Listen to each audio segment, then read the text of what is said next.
যেগুলো লম্বা লম্বা সব পনির খাওয়া, মাসলগুলো কি সুন্দর টান টান, আবার বুতুরো না কিন্তু একদম পেটের বাইরে ওরকম না। সুতরাং ওই কালচারটা আসতে হবে। পনির সব খাবারে দেওয়া যায়। ইন্ডিয়ান পিপলরা ডালের মধ্যে পনির দেয়, সবজির মধ্যে পনির দেয়, সালাদের মধ্যে পনির দেয়, খিচুড়ি করে পনির দেয়। তরল দুধের 3 সমস্যা। প্রথম সমস্যা হলো এতক্ষণ ধরে সময় নিয়ে স্মার্ট ছেলেমেয়েরা দুধ খেতে চায় না, অনেক সময় লাগে।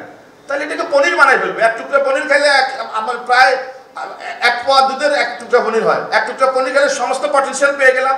এখানে আমরা যেটা বলতে চাচ্ছি সেটা বলবো না হার্টের ডিজিজ আছে কি না কাস্টমাইজ করে খাবো, বরং যদি কাস্টমাইজ করে খায়, লো ফ্যাট মিল্কে যদি ইয়োগার্ট খায় কিংবা পনির খায় কিংবা তরল দুধ যদি খায়, হার্টকে বরং সে ডিস্টার্ব করবে না, অবশ্যই সে সাপোর্ট দিবে। হার্ট মাসেলকে অনেক স্ট্রং করবে।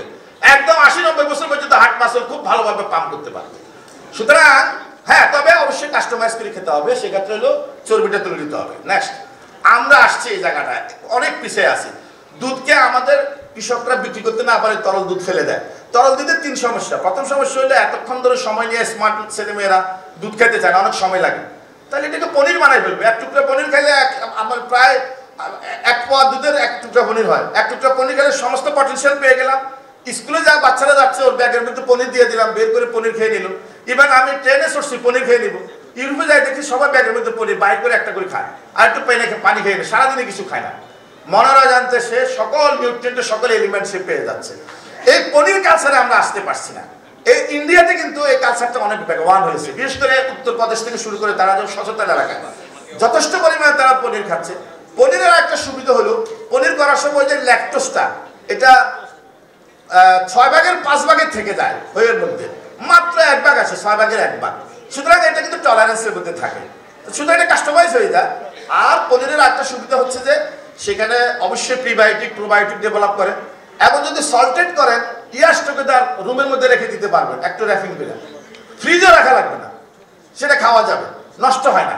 আরেকটা জিনিস হলো পনির সব খাবারে দেওয়া যায়। ইন্ডিয়ান পিপলরা ডালের মধ্যে পনির দেয়, সবজির মধ্যে পনির দেয়, সালাদের মধ্যে পনির দেয়, খিচুড়ি করে পনির দেয়। পনিরের উপরে তারা ইয়ে করছে। দেখুন ইন্ডিয়ান আইটেমগুলো লম্বা লম্বা সব পনির খাওয়া, মাসলগুলো কি সুন্দর টান টান, আবার বুতুরো না কিন্তু একদম পেটের বাইরে ওরকম না। সুতরাং ওই কালচারটা আসতে হবে, ক্লেভার হতে হবে সিদ্ধান্ত গ্রহণে। আমরা 2041 সালে উন্নত দেশ হবো, হাবাগোবা না। অবশ্যই দুধ অথবা দুগ্ধজাত পণ্য পনির এটা সঙ্গে নিয়েই হবে। এই বার্তাটা ক্লিয়ার কাট দেওয়া। ইউগার্ডের বেনিফিটটা হচ্ছে যে ইউগার্ডের প্রিবায়োটিক প্রোবায়োটিক এটা খেলে পরে পেটের অন্যান্য যে ব্যাকটেরিয়া সেগুলো কিন্তু প্রতিযোগিতা টিকতে পারে না, হজম শক্তি বাড়ায়, এবং সেক্ষেত্রে আমরা অনেকগুলো ভিটামিন একসাথে পেয়ে যাচ্ছি।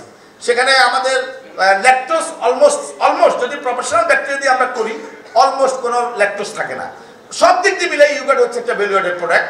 সেটা চিজের থেকেও ভালো, কিন্তু চিজটা সুবিধা হলো চিজ বহন করা, চিজ খাওয়া, চিজকে সংরক্ষণ করা খুবই সহজ। এবং কৃষক যদি এই মুহূর্তে ন্যায্য মূল্য না পায় দুধের, সে চিজে পরিবর্তন করে রাখবে, সেটা পরবর্তী। কিন্তু সেক্ষেত্রে চিজ খাওয়াটা জাতিকে উদ্বুদ্ধ করতে হবে, শেখাতে হবে।